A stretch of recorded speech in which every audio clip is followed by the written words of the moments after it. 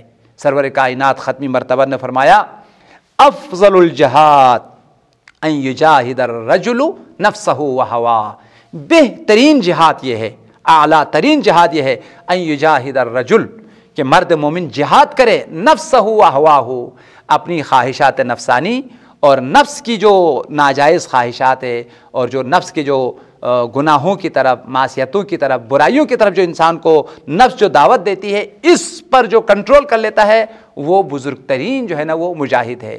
لہٰذا بہترین جہاد اس انسان نے کیا ہے جس شخص نے اپنے نفس کا تزکیہ کیا ہے، اپنے نفس کا جو ہے وہ اصلاح کیا ہے، اپنے نفس کو برائیوں سے جو ہے وہ پاک کیا ہے، گناہ کی آلودگیوں سے اپنے نفس کو جو ہے نا پاکیزہ رکھا ہے۔ یہ شخص جو ہے نا وہ مجاہد اعظم ہے، اس شخص نے پیغمبر کے فرمان کے مطابق بزرگ ترین جہاد کیا ہے۔ اب کیسے ہم اپنے نفس کو پاکیزہ رکھیں، کس طریقے سے ہم پاک ہو سکتے ہیں؟ میں نے گزشتہ درس میں آپ کی خدمت میں عرض کیا ہے، آج بھی اس درس کی طرف مختصر جو ہے وہ اشارہ کرتا ہوں۔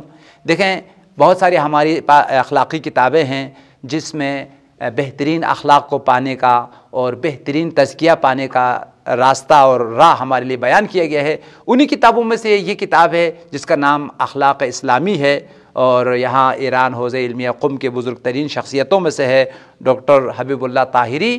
اخلاق کا ایک دورہ، یعنی کس طریقے سے اسلامی اخلاق کو اپنایا جائے اور اسلامی اقدار کو حاصل کیا جائے، اور اخلاقی رذائل کیا ہے، اخلاقی برائیاں کیا ہیں، انشاءاللہ آئندہ درس میں ہم تفصیل کے ساتھ بیان کریں گے۔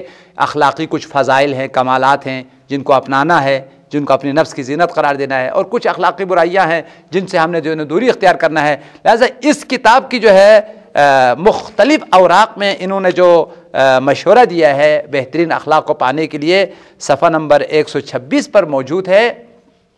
سب سے پہلے تو اس شخص کو اپنی برائیوں کی تشخیص دینے کے بعد، اپنی خامیوں کو تشخیص دینے کے بعد یہ عزم کر لینا چاہیے کہ میں اپنے آپ کو اخلاقی برائیوں سے پاک کروں گا، اس لیے کہ جتنی بھی اخلاقی برائیاں ہیں وہ بیماریاں ہیں، وہ انسان کی تباہ کن اور مہلک جو ہے نا امراض ہیں۔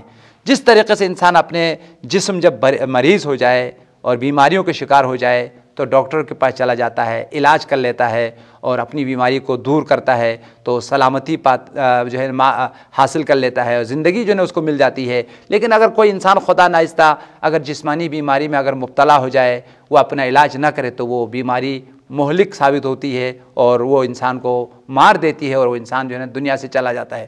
اسی طریقے سے نفس کی جو برائیاں ہیں، نفس کی جو خامیاں ہیں، اور جس کو ہم بد اخلاقی کہتے ہیں، جس کو ہم اخلاقی رذائل کہتے ہیں، یہ بھی نفس کی بیماریاں ہیں، یہ روح کی بیماریاں ہیں، یہ جسمانی بیماریوں سے زیادہ انسان کو ہلاک کرنے والی ہے۔ تو جس طریقے سے نفس کی بیماریوں کی علاج کی ضرورت ہے اور ان کو دور کرنے کی ضرورت ہے، اسی طریقے سے جو ہماری روحانی بیماریاں ہیں، حسد ہے، کینہ ہے، بغض ہے، عداوت ہے، نفاق ہے، حرص ہے، اس قسم کی اخلاقی برائیاں ہیں اور رذائل ہے، ان سے بھی انسان اپنے آپ کو نجات دینے کی جو ہے وہ ضرورت ہے۔ لہٰذا اس کے لیے کئی مراحل بیان کیے ہیں علماء اخلاق نے۔ سب سے پہلا جو مرحلہ ہے وہ اپنی اخلاقی برائیوں کی تشخیص کا مرحلہ ہے، کہ دیکھیں کہ آپ کن کن برائیوں میں مبتلا ہے۔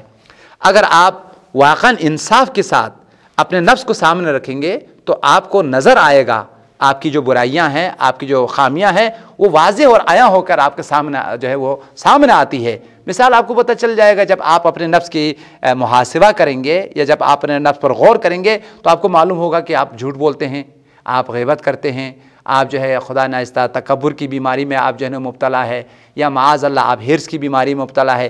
جتنے بھی جو اخلاقی رذائل ہے ان کو برائی کے نام پر ایک ایک صفحہ پر کرتاس پر لکھیں، ایک کاغذ پر لکھیں، اور لکھنے کے بعد پھر ایک ایک کا جو ہے وہ علاج کرنا جو ہے نا وہ شروع کریں۔ اب علاج کا طریقہ کیا ہے، کیسے جو ہے نا وہ ان بیماریوں کو جو ہے نا وہ علاج کیا جاتا ہے؟ سب سے پہلے یہ ہے کہ آپ سنجیدہ ہو جائیں، سنجیدگی کے ساتھ آپ اپنے آپ کو ان بیماریوں سے نجات دینے کا عہد کر لیں، ارادہ جو ہے نا وہ کر لیں، مصمم پختہ عزم آپ کر لیں کہ آپ میں یہ بیماریاں ہیں اور یہ بیماریاں آپ کے لیے باعث جہنم ہے، دنیا اور آخرت دونوں کی بدبختی کے سبب ہے۔ لہٰذا ان بیماریوں سے اپنے آپ کو نجات دینے کی سب سے پہلے عزم کی ضرورت ہے، ارادے کی ضرورت ہے۔ دوسرے مرحلے میں جب آپ نے عزم کر لیا، اب نفس کے ساتھ جو ہے نا وہ شرط لگائیں کہ اب تم جو ہے معاذ اللہ جھوٹ نہیں بولو گے، غیبت نہیں کرو گے، معصیت جو ہے نا نہیں کرو گے۔ اطاعت الہی راہ سعادت ہے، راہ نجات ہے، راہ جنت ہے۔ تم ہمیشہ خدا کی اطاعت میں، عبادت میں، خدا کی تمام فرمان میں پابندی کرتے ہوئے اپنی زندگی گزاریں گے۔ لہٰذا نفس کے ساتھ شرط لگایا جائے کہ تم نے معصیت نہیں کرنی ہے، گناہ نہیں کرنا ہے، غلط کام نہیں کرنا ہے، جھوٹ نہیں بولنا۔ اس کا نام جو ہے نا علماء اخلاق نے مشارطہ بیان کیا ہے۔ اپنے نفس کے ساتھ جو ہے نا وہ شرط لگائیں، پھر شرط لگانے کے بعد نفس کو جو ہے نا وہ بے لگام نہ چھوڑے، بلکہ اپنے نفس پر نظر رکھیں، نفس پر جو ہے نا وہ نگاہ رکھیں، کہیں نفس طغیانی تو نہیں کر رہا ہے، کہیں جو اپنی جو شرط لگایا تو شرط کی مخالفت تو نہیں کر رہا ہے۔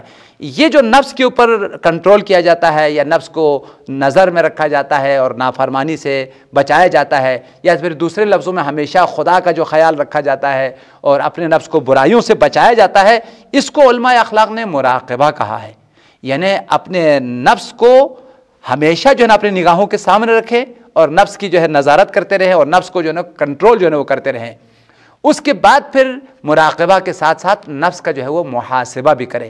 یعنی جب انسان رات کو سونے لگے تو یہ دیکھیں کہ کتنا حد تک آپ نے اطاعت کی ہے، عبادت کی ہے، نیکیاں کیا ہے اور اپنے نفس پر جو ہے نا وہ قابو پایا ہے، اور کتنا حد تک جو ہے نا آپ نے اس بیماری کی جو ہے نا آپ نے اصلاح کیا ہے۔ لہذا محاسبہ کرنا بہت ضروری ہے۔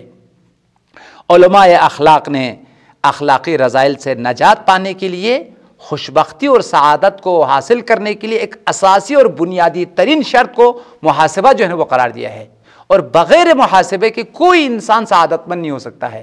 ہر انسان اپنے نفس کا حساب لے کہ آپ کتنا جو ہے نا گناہ کر چکے ہیں، کتنا جو ہے نا وہ معصیت کر چکے ہیں، آیا آپ عبادت کرتے ہیں یا نہیں، آیا آپ اخلاقی برائیوں سے آپ بچتے ہیں نہیں۔ اسی لیے جو ہے نا حضور صلی اللہ علیہ وسلم کا فرمان ہے کہ کوئی شخص اگر سعادت پانا چاہتا ہے، خوشبخت ہونا چاہتا ہے، واقعاً خدا کی بارگاہ میں آبرومند ہونا چاہتا ہے، تو ہر روز اپنا نفس کا محاسبہ کرے، ہر دن محاسبہ کرے۔ یہ روایت جو ہے ہماری تمام اخلاقی کتابوں میں ہے۔ اسی کتاب اخلاق اسلامی کی صفحہ نمبر 131 میں ہے، حاسبوا انفسکم قبل ان تحاسبوا، اپنی نفس کا حساب لو، اپنی گناہوں کا حساب کرو اس سے پہلے کہ خدا تمہارا حساب لے۔ قیامت میں تمہارا حساب ہونے سے پہلے تم اپنا حساب لو کہ کتنا جو ہے نا تمہارے گناہ ہو چکے ہیں، معصیتیں ہو چکی ہے، آیا تم نے واجبات کی پابندی کیا ہے یا نہیں، آیا تم نے اپنے آپ کو اخلاقی رذائل سے نجات دیا ہے یا نہیں۔ لہٰذا تم خود اپنا جو ہے نا وہ حساب لو، قیامت میں خدا کا حساب لینے سے پہلے تم خود اپنا نفس کا حساب لو۔ حاسبوا انفسکم قبل ان تحاسبوا وزنوا قبل ان توزنوا، اپنے نفس کو تولو۔ خداوند قیامت کے دن ہر انسان کے نامہ اعمال کو تولیں گے، کتنی نیکیاں ہیں، کتنی جو ہے وہ برائیاں ہیں، کتنے گناہ ہیں، کتنے جو ہے نا وہ عبادتیں ہیں، خدا تولیں گے تمہارے اعمال کو۔ لیکن خدا کا تولنے سے پہلے، قیامت میں تولنے سے پہلے تم خود اپنے نیکیوں کو ذرا تولو، کتنا تم نے نیک کام کیا ہے، کتنی جو ہے تمہاری اچھائیاں ہیں، کتنا جو ہے نا تمہاری خوبیاں ہیں، کتنا تمہارے اچھے اخلاقی اقدار ہیں۔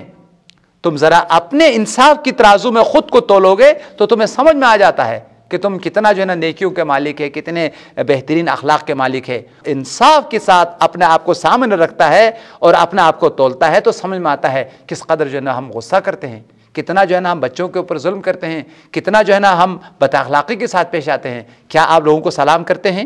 کیا آپ لوگوں کے ساتھ تواضع کے ساتھ پیش آتے ہیں؟ کیا لوگ آپ گھر میں بچوں کے ساتھ پیار کے ساتھ، محبت کے ساتھ، الفت کے ساتھ پیش آتے ہیں؟ یا کہ ایسا تو نہیں کہ آپ معاذ اللہ گھر میں لڑائی کرتے ہیں، بچوں کے ساتھ بے ادبی کرتے ہیں، بیوی کے ساتھ جو ہے نا بد اخلاقی کے ساتھ جو ہے نا پیش آتے ہیں؟ ذرا سا بھی اگر آپ کا انصاف بیدار ہو جائے، آپ اپنے آپ کو اپنے ترازو میں اگر تولیں گے تو آپ بالکل عیاں ہو کے سامنے آئے گا۔ اور جب آپ کو پتہ چل گیا کہ آپ بد اخلاق ہیں، آپ بہت غلطیوں کے مالک ہیں، آپ کے اندر بہت ساری خامیاں ہیں، پھر آپ اپنا جو ہے نا وہ اصلاح کریں گے۔ لہٰذا اصلاح کے لیے سب سے پہلا قدم اپنے آپ کو پہچاننا ہے، اپنی بیماریوں کی شناخت حاصل کرنا ہے۔ آپ اپنے آپ کو پہچانیں، پھر آپ جو ہے نا روزانہ اپنا جو ہے نا محاسبہ کریں، ایک ایک خامی کے جو ہے نا اصلاح کرتے ہوئے آگے گزرے۔ تیسرے لفظ پیغمبر نے فرمایا وَتَجَهَّزُوا لِلْأَرْضِ الْأَكْبَرِ، اور اپنے آپ کو آمادہ کرو، تیار کرو قیامت کے حضور کے لیے، خدا کی بارگاہ میں جانے کے لیے۔ کیا تم لے کے جا رہے ہو خدا کے پاس؟ تو معاذ اللہ گناہوں کا ڈھیر لے کے جا رہے ہو، گناہوں کا بوجھ لے کے جا رہے ہو، بد اخلاقیوں کا ایک عظیم بوجھ اپنے کندھے پہ اٹھا کے لے کے جا رہے ہو یا نہیں، تم خدا کی اطاعت، خدا کی بندگی، بہترین اخلاقی اقدار، بہترین اخلاقی کمالات کیا تم خدا کی بارگاہ میں لے کے جا رہے ہو؟ تجہزوا للعرض الاکبر، اپنے آپ کو آمادہ کرو اس دن کے لیے جس دن تمام بشریت خدا کے حضور میں کھڑے ہوں گے۔ یوم یقوم الناس لرب العالمین، تمام کی تمام بشریت اور انسانیت خدا کے حضور میں اپنے حساب کے لیے، اپنے اعمال اور اپنے کردار کا ریکارڈ پیش کرنے کے لیے خدا کے حضور میں کھڑے ہوں گے۔ اس وقت اگر پتہ چلا کہ تم بہت جھوٹ بولتے تھے، تم بہت غیبت کرتے تھے، تم بہت حرام کھاتے تھے، تم نامحرموں کی طرف نگاہ کرتے تھے، تمہارے پاس اخلاق کی بو تک نہیں تھی، تو یقیناً پھر بدبخت ہے، بد نصیب ہے، قد خواب من دساہا کا مصداق بن جائے گا، ناکام و نامراد ہوں گے۔ لیکن اگر تم نے اپنا اصلاح کیا ہے، اپنے نفس کی تزکیہ کیا ہے، تو قرآن پھر تمہیں خوشخبری سنا رہا ہے، قد افلح من زکاہا، یقیناً خوش بخت ہو گیا، کامیاب ہو گیا وہ شخص جس نے نفس کی جو ہے وہ تزکیہ کیا ہے۔ لہٰذا انسان کی نفس کی تزکیے کے لیے، خوش بختی کے لیے محاسبہ نفس بہت ضروری ہے۔ اب آپ کے لیے ہم نے جو اصلاح کے لیے راہ تہذیب جو ہے وہ بیان کیا ہے، سب سے پہلے آپ اپنی اخلاقی خامیوں کو اور برائیوں کو پہچانیں، اور پھر اپنے نفس کی اصلاح کرنے کے لیے پختہ اور مصمم ارادہ کر لیں، اور پھر اپنے نفس کی جو ہے برائیوں کو روکنے کے لیے نظارت کریں، جس کا نام مراقبہ کہا گیا ہے، اور پھر ہر شب اور ہر روز اپنا جو ہے نا وہ محاسبہ کرتے رہیں، اور محاسبہ کے نتیجے میں یقیناً جو ہے نا آپ برائیوں سے اور خامیوں سے جو ہے وہ نجات پائیں گے۔ اسی لیے مولا کائنات کا فرمان پر آپ کی زحمتوں کو تمام کرتا ہوں، مولا نے محاسبہ کرنے والوں کے لیے 4 فوائد بیان کیے ہیں، 4 جو ہے محاسبے کے آثار بیان کیے ہیں۔ مولا نے فرمایا من حاسب نفسہ سعیدہ، وہ شخص جو ہر روز اپنے نفس کے محاسبہ کرتا ہے وہ سعادت مند ہوتا ہے، کامیاب ہو جاتا ہے، یہ پہلا اثر۔ دوسرا اثر من حاسب نفسہ ربحہ، جو محاسبہ نفس کرتا ہے وہ فائدہ پا لیتا ہے، وہ خسارت سے، نقصان سے اپنا آپ کو بچا لیتا ہے۔ تیسرے جملے میں آیا ہے من حاسب نفسہ وقف علی عیوبہ، جو محاسبہ نفس کر لیتا ہے وہ اپنی عیوب اور خامیوں پر مطلع ہوتا ہے، برائیوں سے جو ہے وہ آگاہ ہوتا ہے۔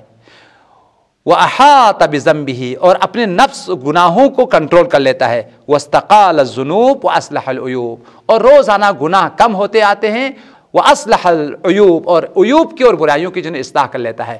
لہٰذا عیوب اور برائیوں سے اصلاح اس شخص کو نصیب ہوتا ہے جو محاسبہ نفس جو ہے نا وہ کر لیتا ہے۔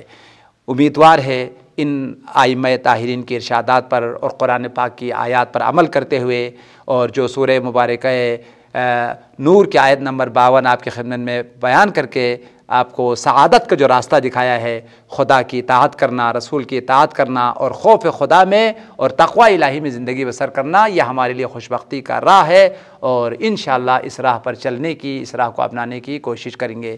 ربنا تقبل منا بجاہ محمد وآل طیبین الطاہرین، اللہم صلی علی محمد وآل محمد وعجل فرجهم۔ Mm-hmm.